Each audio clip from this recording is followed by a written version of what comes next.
Hi, Professor. Oh, hi, PoGoTips. Long time no see. I've been flying a lot for work lately. Oh, I hope you had fun. I managed to do quite a few raids and I managed to meet some wonderful fans. Oh, that's nice.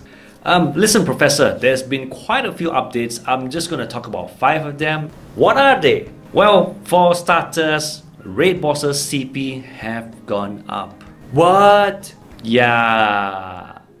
You've been trying for weeks. I know. I'll never be able to solo Tyra now. It was gone for a while and then it came back and I tried again and then now the CP has changed. Yeah, it was bumped up from 34,000 CP to 37,000. Palkia actually jumped from 50,000 to 54,000 now. And that's just the first news. Damn, wait, what, there's more? Yeah, they applied beauty mode to all the gym leaders. What?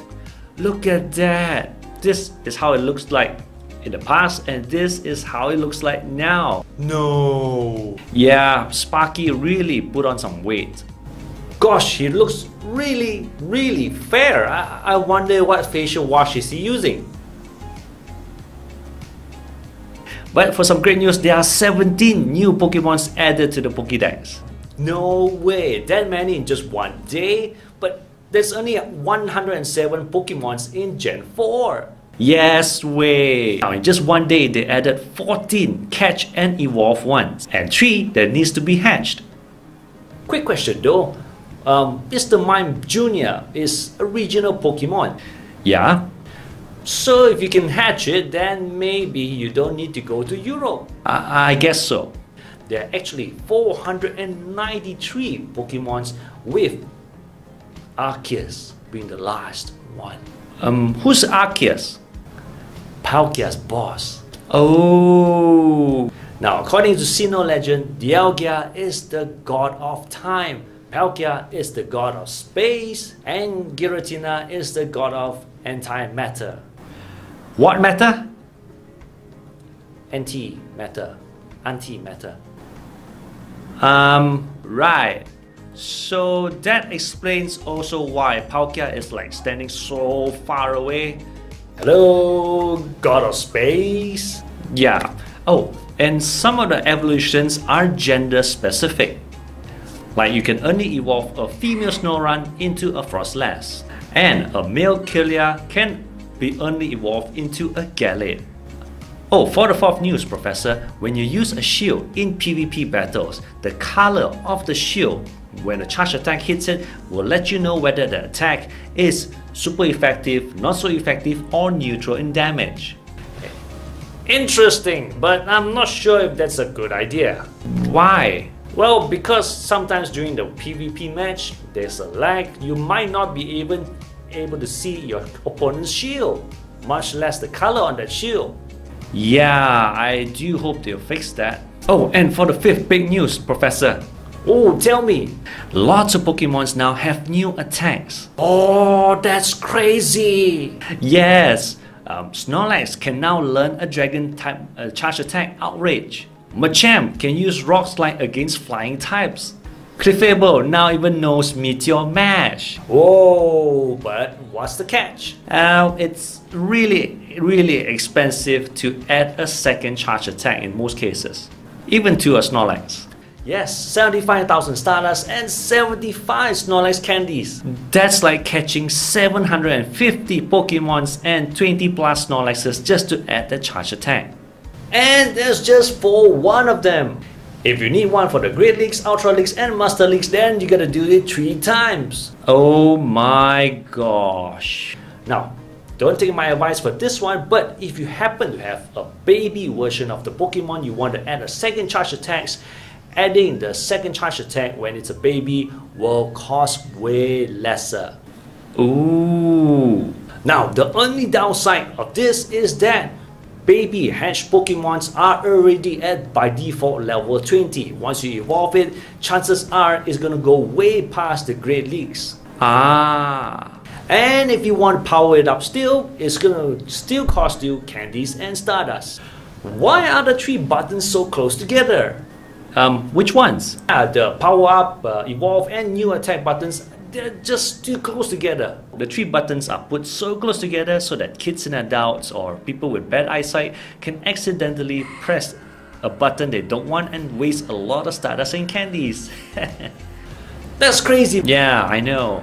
Come on, please, give me Sky Attack. I didn't evolve one for so long because the moveset was bad and it's Psychic! No! I guess I have to use a Charge TM on this guy because I really don't like Brave Bird. It is a full bar charge attack and you're probably gonna faint before then. Come on. Ah! Nuts. Alright, brother, I'm gonna add a new attack. Come on. Yes! Sky Attack is right here. Sky Attack. Now, they have separated the PvE and PvP. Now, PvP is for players versus players, whereas PvE is for you against the environment, which is the gym raids, the gym battles. So this is a separation of the effectiveness of your attacks. But it's kind of strange why they should separate this one, but maybe they're gonna simplify it in the future, but it really clutters up everything. Oh well, Brave Bird and Sky Attack. Now, one thing I noticed, Shadow Ball versus PvE is a 2-bar charge attack, whereas for PvP it is a 1-bar charge attack. So how is this gonna work? Oh well, in future episodes I'm gonna explain everything to you. Alright guys, my very first Palkia. How's it gonna be? What's the CP gonna be like? Is it gonna be shiny? Nah, it's not gonna be shiny, but it's a 2241. Meh. So as usual, just throw a nut up, let the ball bounce 5 times, and first throw, just throw anyhow. Now, since Palkia is gonna be pretty far away, you gotta learn how to do a simple C throw. Now, the usual spin and then throwing will only give you a very short run up distance, and your ball might not even make it to Palkia.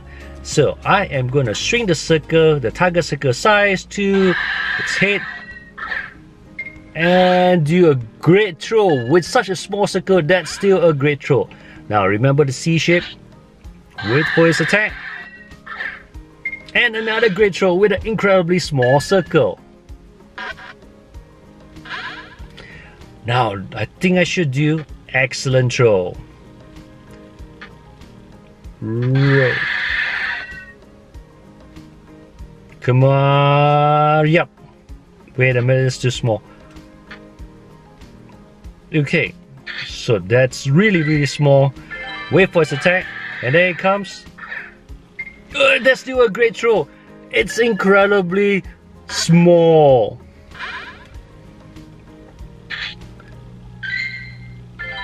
Okay, excellent circle.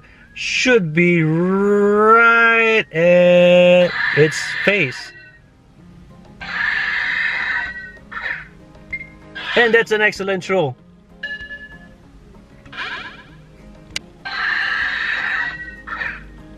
Another excellent throw.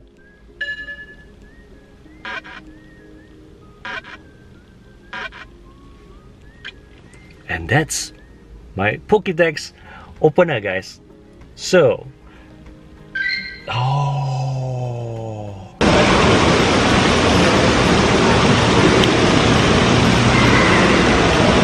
and down it goes. Whoa. Okay, down it goes. Now there's so many trainers right here. This is actually the second batch of trainers going in. The first one was just full of 20 over trainers. 5 ball bouncers to 3, 4, 5. First throw regularly.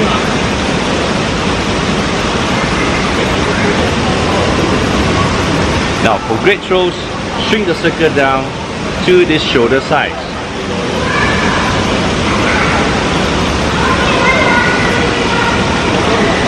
And that's how you throw a grade. Now, try to avoid turning and throwing. It's better off you do just the C shape, because you're gonna need the speed to throw it that far. And that's how I do grades.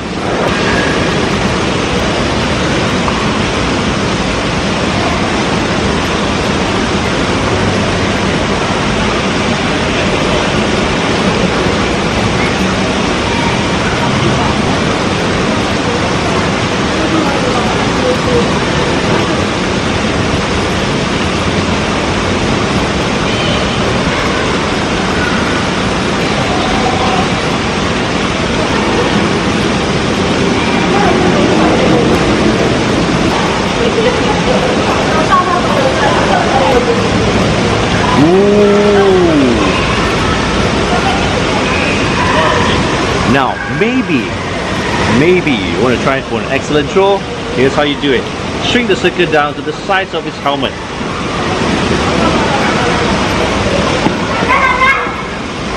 And that's how you throw an excellent throw. Now, make sure your hand doesn't touch the screen when it's trying to attack. Ooh! A whole family of raiders.